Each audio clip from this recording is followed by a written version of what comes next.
స్వాతంత్ర దినోత్సవ శుభాకాంక్షలు.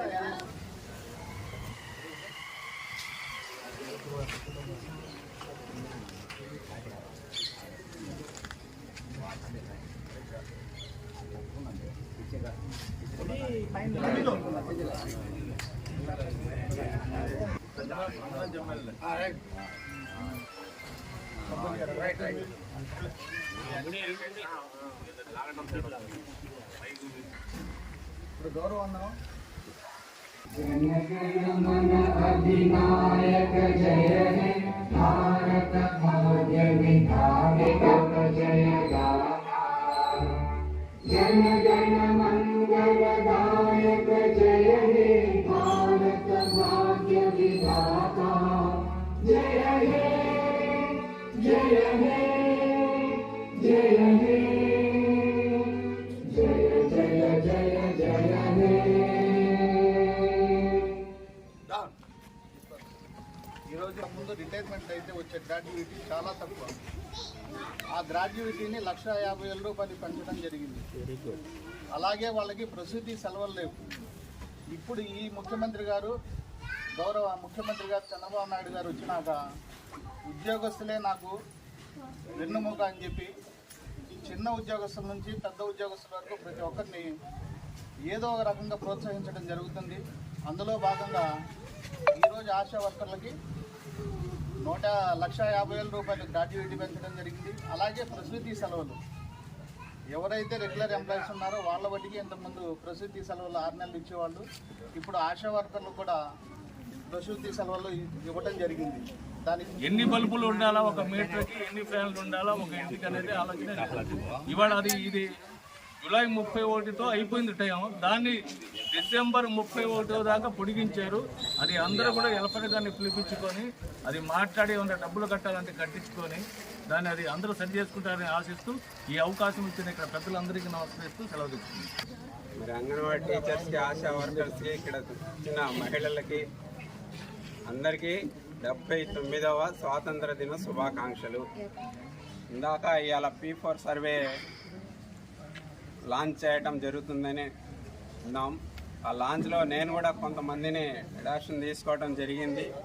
వాళ్ళని ఏ విధంగా మన జీవనం సాగించాలి, ఏ విధంగా మనం అభివృద్ధి చెందాలి, ఆ కుటుంబంలో విద్యా అభివృద్ధి ఎట్లా చెందాలి, ఫైనాన్స్గా అభివృద్ధి ఎట్లా చెందాలి అని వాళ్లకు గైడ్ లైన్స్ ఇస్తూ కొంచెం ముందుకు తీసుకెళ్తే వాళ్ళు కూడా ఒక స్థాయికి వెళ్ళిపోతారు. ప్రతి ఒక్కళ్ళు అడాప్షన్ తీసుకున్న ప్రతి ఒక్కళ్ళు కూడా అందరూ బాధ్యత తీసుకొని ఆ P4 సర్వేని విజయవంతం చేయాలని ఆశిస్తున్నాం. వేడుకలకు చేసిన గ్రామ పెద్దలకి, సర్పంచ్ గారికి, మరియు ఆశా వర్కర్లకి, ప్రతి ఒక్కరికి శుభాకాంక్షలు తెలియజేస్తున్నాం. ఈ స్వాతంత్ర దినోత్సవ వేడుకలు ఎందుకు జరుపుకుంటున్నాం అనేది మనకు తెలియాలి, వచ్చిన వాళ్ళకి కానీ అందరికీ. 1947కు పూర్వం మన భారతదేశ పరిపాలన బ్రిటిష్ వారి చేతుల్లో ఉండేది. ఆ పరిపాలన వాళ్ళ కోడు పడలేక, వాళ్ళ హెరాస్మెంట్ తట్టుకోలేక కొంతమంది నాయకులు, మహాత్మా గాంధీ, సర్దార్ వల్లభాయ్ పటేల్ అలాంటి నాయకులు వీళ్ళందరూ కూర్చొని సత్యాగ్రహాలు చేసి మా దేశ పరిపాలన మాకు ఇవ్వండి అని పోరాడి ఎన్నో యుద్ధాలు చేసి జైళ్ళకి వెళ్ళి అది అరెస్టులు అయ్యి చాలా త్యాగం చేస్తే ఈ ఆగస్టు 15, 1947 మన స్వాతంత్రం మనకిచ్చి బ్రిటిష్ వాళ్ళు వెళ్ళిపోయారు. దీన్ని పురస్కరించుకొని మనం అప్పటి నుంచి మన దేశ పరిపాలన మనమే కొనసాగించుకుంటున్నాం.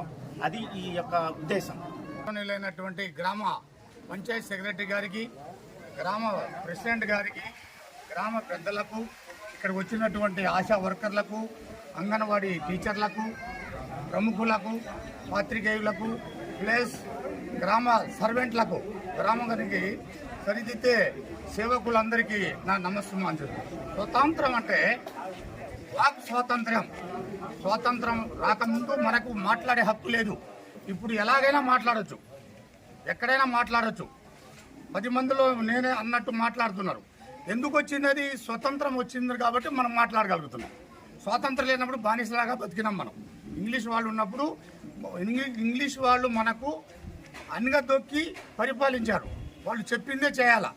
మనం వాళ్ళు చెప్పింది చేయకపోతే మన మీద హరాస్మెంట్ చేసేవాళ్ళు, కొట్టేటోళ్ళు, తిట్టేటోళ్ళు. కాబట్టి స్వాతంత్రం వచ్చింది కాబట్టి మనం స్వతంత్ర జీవులైనాం. మనం స్వచ్ఛందంగా మంచిగా బతకాలి. కానీ చెడు మార్గం నుంచి గ్రామాన్ని డెవలప్ చేసుకోవడానికి గ్రామ పెద్దలతోటి, గ్రామ ఉద్యోగస్తులు అంటే ఎవరండి? గ్రామ పంచాయత్ సెక్రటరీ గారు, గ్రామ ప్రెసిడెంట్ గారు, గ్రామంలో దాంట్లో పనిచేసే ప్రతి ఒక్కళ్ళతో సహకరించుకుంటూ, వాళ్ళతో మనం చేయూత ఇచ్చుకుంటూ, సలహాలు అడుక్కుంటా గ్రామాన్ని డెవలప్ చేసుకోవాలి. కానీ మనకేం పట్టింది అనుకుంటే గ్రామం డెవలప్ కాదు. జీవితంలో స్వతంత్రం మనకెందుకంటే గాంధీ మహాత్ముడు పోరుబందర్, గుజరాత్ రాష్ట్రంలో పోరుబందర్లో పుట్టిండు. ఆర్య వైశ్య సంఘంలో పుట్టిండు మహాత్మా గాంధీ. అలాంటి ఇవాళ షావుకారులకు ధైర్యం లేదంటారు, కానీ ధైర్యవంతులు మహాత్మా గాంధీ. ఎందుకంటే తుపాకులకు భయపడలే. పొట్టి శ్రీరాములు తుపాకులు కూడా భయపడలే. కాల్చుకోవాలని దమ్ముంటే అన్నాడు ఇంగ్లీష్ వాళ్ళని. అలాంటి స్వాతంత్రం మనం తెచ్చినప్పుడు మన స్వాతంత్రాన్ని రుణపడి ఉండాలి.